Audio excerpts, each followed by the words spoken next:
मुख्यमंत्री विष्णुदेव साय ने कहा, भाजपा के प्रत्याशियों को जिताएं, जनता भाजपा और विकास के साथ है।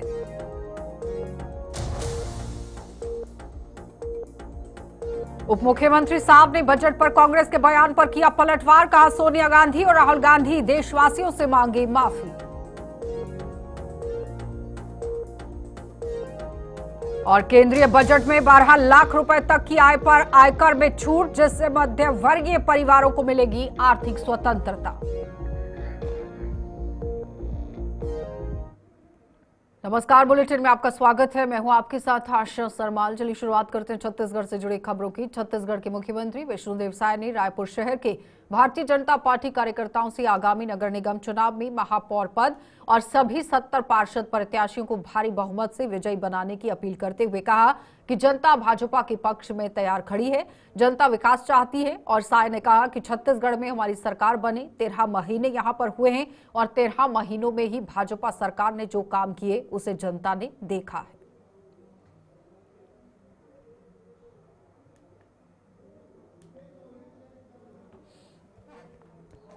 जिनके सरकार बनाना है, केंद्र में सरकार बन गए, प्रदेश में बन गए, अब रायपुर नगर निगम में भी सरकार बनी तो विकास के काम आबाद गति से बनी। और ये चुनाव के शुरुआत बड़ा अच्छा हुई से बड़ा अच्छा संकेत हमला मिला थे कि कई ठन हमार नगर पंचायत में 20 ठन हमार पार्षद निर्विरोध होगी ने, नगर निगम में 2 ठन होई ने, बसना में हमार नगर पंचायत के अध्यक्ष निर्विरोध होगी से, धमतरी में कांग्रेस महापौर के नामांकन खारिज होगी से। आज ये कांग्रेसिया मन आरोप लगाते हैं कि शासन के दुरुपयोग करते हैं। अरे भाई, जैसे नहीं कहते नाच न जाने आंगन टेढ़ा, अरे फार्म तो सही भरवाओ भाई, उसका नियम कानून तो थोड़ा पढ़ लो। नाच न जाने आंगन टेढ़ा, मतलब नाचे बारात नहीं हो, दोष लगाते हैं आंगन में, तो ऐसे तो मन के हाल है। जो काम करी से आप सबको मालूम है, 2023 के पहले कांग्रेस के सरकार में छत्तीसगढ़ में क्या हाल रही, पूरे छत्तीसगढ़ के आप सबला मालूम है। हर तरफ भ्रष्टाचार, कोई ऐसा क्षेत्र नहीं जहां कांग्रेस की सरकार भ्रष्टाचार नहीं करी, सब में घोटाला, शराब में घोटाला, कोयला में घोटाला, बालू में घोटाला, डीएमएफ में घोटाला, महादेव एफ में घोटाला। और आज जो घोटालेबाज मन के का हाल है आप वाला मालूम है। हमारे छत्तीसगढ़ के भविष्य, हमारे बेटा बेटी मन के भविष्य के साथ भी पिछला कांग्रेस के सरकार खिलवाड़ करी। पीएससी जैसे विश्वसनीय संस्था में भी भ्रष्टाचार हुई और हमारे देश के प्रधानमंत्री जी 2023 के विधानसभा। तो आज संसद में केंद्रीय बजट पेश होगा और आज आपने देखा किस तरह से बजट पेश हो भी गया। इस पर उप मुख्यमंत्री अरुण साव ने कहा कि 2047 के विकसित भारत में बजट निर्माण का यहाँ काम किस तरह से किया गया है। आम लोगों के जीवन को सहज और सुलभ बनाने के लिए आपने देखा बजट किस तरह से पेश किया गया। निश्चित रूप से आज इतिहास यहाँ पर रचा गया। 8वीं बार आज यहाँ पर बजट जो है वो पेश किया गया है। आने वाले समय में किस तरह की यहाँ पर रणनीति रहेगी ये देखने वाली बात है, लेकिन पिछले 10 सालों में बजट के माध्यम से लोगों के जीवन को ऊंचा उठाने में काम किया गया। और साफ ने बजट पर कांग्रेस के बयान पर पलटवार करते हुए कहा कि कांग्रेस खुद निराश है। राष्ट्रपति के लिए अपमानजनक जो शब्द कहे हैं, शब्दों का इस्तेमाल किया गया, ये दुर्भाग्यजनक है। और साफ ने कहा कि कांग्रेस के शाही परिवार को आदिवासी समाज की बेटी राष्ट्रपति बनने पर सहन नहीं हो रहा है। सर्वोच्च पद पर बैठी व्यक्ति के लिए जिस भाषा का इस्तेमाल सोनिया गांधी, राहुल गांधी ने किया है, ये बहुत ही दुर्भाग्यजनक है, दुर्भाग्यपूर्ण है। उन्हें संपूर्ण आदिवासी समाज और देशवासियों से माफी मांगनी चाहिए।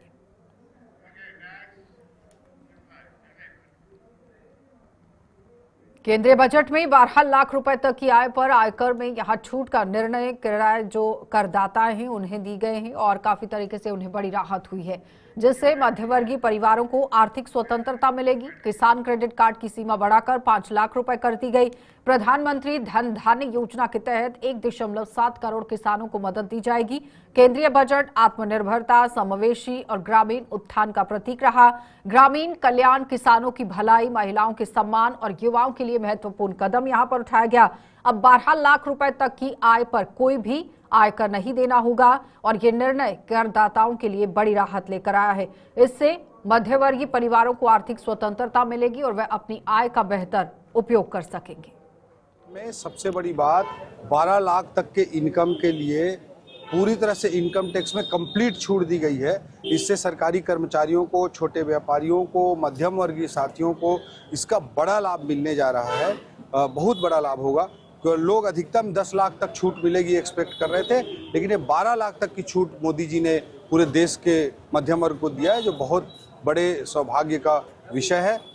दूसरा, हमारे छत्तीसगढ़ के किसानों की दृष्टि से, पूरे देश के किसानों की दृष्टि से किसान क्रेडिट कार्ड के अंतर्गत जो लोन मिलता था 3 लाख रुपए तक का के लोन पर 0% ब्याज रहता था। अब ये लिमिट बढ़ाकर 5 लाख कर दी गई है। 5 लाख कर दी गई है, तो 5 लाख तक के लोन पर कोई अब इंटरेस्ट नहीं लगेगा। किसानों की दृष्टि से ये बहुत बड़ा कदम है। मैं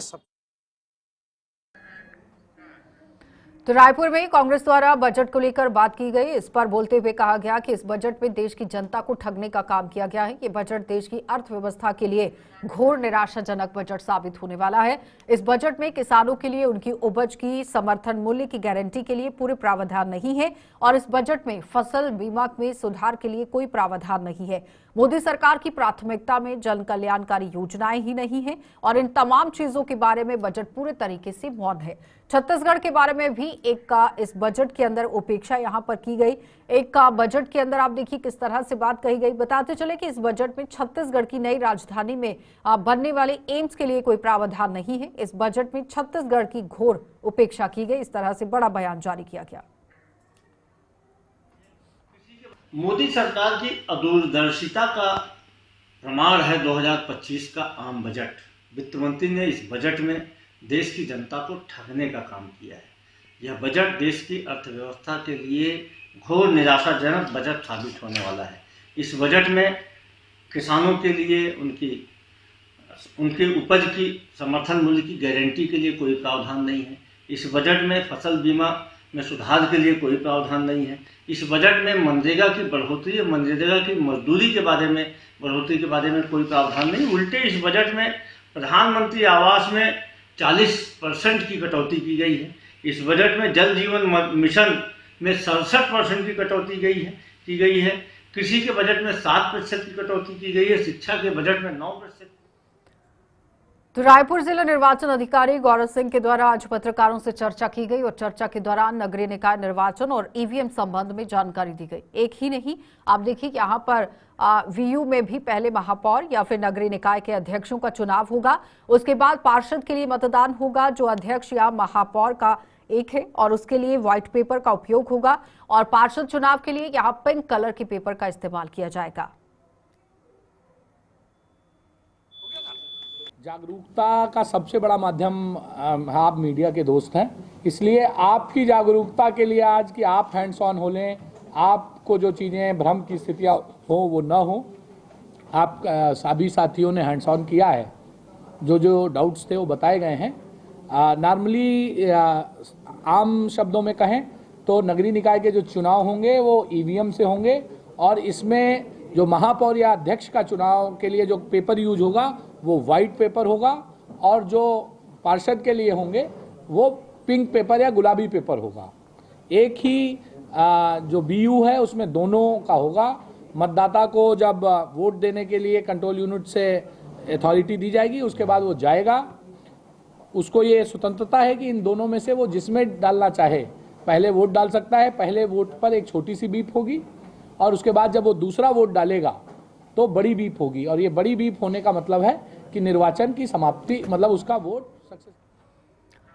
तो मुखबिर से थाना रतनपुर में सूचना मिली कि ग्राम कौरबी के ही जंगल में भारी संख्या में जुआरी जुआ खेल रहे थे और सूचना पर थाना प्रभारी रतनपुर नरेश कुमार चौहान के द्वारा उक्त सूचना से वरिष्ठ अधिकारियों को अवगत कराकर वरिष्ठ अधिकारियों से प्राप्त दिशा निर्देश पर थाना प्रभारी के द्वारा टीम गठित कर ग्राम कौरबी के जंगल में नाला किनारे यहां रेड कार्रवाई की गई है। ये रेड कार्रवाई हुई और 11 जुआरियों को यहां पर पकड़ लिया गया। थाना क्षेत्र में रतनपुर थाना प्रभारी नरेश चौहान की अध्यक्षता में टीम गठित कर जुआ की जो मुखबिर से सूचना प्राप्त हुई थी कि बाका कोरबी के जंगल में कुछ लोग जुआ खेल रहे हैं। इसमें रतनपुर थाना स्टाफ द्वारा रेड किया गया, जिसमें हमने वहां स्पॉट से 11 लोगों को गिरफ्तार किया। साथ ही 23 गाड़ियां वहां पे मौजूद थी जिन्हें जब्त की गई, जिनसे टोटल 89,000 रुपए जब्त कर टोटल 12,39,000 की जब्ती की कार्यवाही की गई है और इनके खिलाफ जुआ प्रतिषेध अधिनियम एवं संगठित अपराध की धारा लगाई गई। तो 23/1/2025 को प्रार्थी रुपेश साहू संचालक चॉइस सेंटर स्टेशन रोड निवासी लाखोली राजनांदगांव में ही या थाना सिटी कोतवाली राजनांद में ही उपस्थित होकर रिपोर्ट दर्ज कराई गई और उसके बाद बैंक ऑफ बड़ौदा स्थित यहां बैंक खाते में आप देखिए राजनांद निवासी आशुतोष शर्मा के द्वारा धोखाधड़ी का मामला यहां दिखाया गया। धोखाधड़ी पूर्वक से ठगी की गई। साइबर सेल राजनांदगांव और कोतवाली पुलिस द्वारा संयुक्त कार्यवाही ये की गई। राजनांदगांव पुलिस को एक बड़ी सफलता हाथ लगी। एक अंतर्राष्ट्रीय साइबर फ्रॉड गैंग और उसके पूरे ऑपरेशन को अनकवर करने में इसमें हम लोगों ने 3 लोगों को गिरफ्तार किया है। एक को हम पहले भी गिरफ्तार कर चुके हैं। इसमें श्रेणिक कुमार उर्फ अजय मेहर, ये वलसाड गुजरात से इसको गिरफ्तार किया गया। शुभम तिवारी डोंगरगढ़ राजनांदगांव, दीपक नरेटी मोहारा राजनांदगांव, इन 3 लोगों को गिरफ्तार किया गया। इन लोगों के द्वारा 80 से ज़्यादा बैंक अकाउंट्स जो म्यूल अकाउंट्स हैं उनको प्रोवाइड किया गया है। 10 करोड़ से ज़्यादा की राशि इन अकाउंट में साइबर क्रिमिनल्स जो कंबोडिया में बैठ के ऑपरेट करते हैं उनके द्वारा इनमें ट्रांजैक्ट की गई है और 300 से ज़्यादा इसमें जो साइबर थाना भखारा में मथुरिका नामेश्वरी साहू की मृत्यु संबंधी जान मृतका के परिजनों से पूछताछ की गई और परिजनों के कथन से ही मृतका का विवाह अप्रैल 2024 में ग्राम डोमा निवासी मिश्रीलाल साहू के पुत्र के तेजेंद्र साहू के साथ सामाजिक रीति रिवाज के साथ हुआ था। विवाह के बाद से मृतका को उसके पति तेजेंद्र साहू और ससुर मिश्रीलाल साहू और सास जो कि फगनी बाई हैं उनके द्वारा दहेज में कम सामान दिए जाने को लेकर प्रताड़ित किया जा रहा था, जिससे आप देखिए इस वजह से फांसी लगाकर आप देखिए किस तरह से उसे लटका दिया गया, ये उनका आरोप है। पीएम रिपोर्ट में यहाँ आप देखिए डॉक्टर द्वारा मृतका की मृत्यु हत्यात्मक प्रकृति का होना बताया गया। मृतका के सर में भी चोट होना लिखा गया है। थाना आरोपी को यहाँ आप देखिए गिरफ्तार कर न्यायिक रिमांड पर भेज दिया गया है। तो बताते चले लगातार आप देखिए राज्यपाल रामेन डेका और साथ ही साथ मुख्यमंत्री विष्णुदेव साय ने आज राजधानी रायपुर के इंदिरा गांधी कृषि विश्वविद्यालय परिसर में स्थापित RH छारिया ही रिसर्च लैब का अवलोकन किया। राज्यपाल डेका ने रिसर्च लैब की अवलोकन के दौरान इसके विभिन्न अनुभागों का भ्रमण किया और विद्यार्थियों और रिसर्च स्कॉलरों के साथ चर्चा की। उन्होंने लैब के माध्यम से कृषकों के कल्याण को समर्पित यहाँ अनुसंधान कार्य और नवाचारों के बारे में विस्तार से जानकारी ली। इस दौरान कृषि मंत्री रामविचार नेताम और साथ ही साथ यहाँ कुलपति जो कि डॉक्टर गिरीश चंदेल हैं वो भी मौजूद रहे। चलिए बुलेटिन में इतना ही, इजाजत दीजिए, नमस्कार।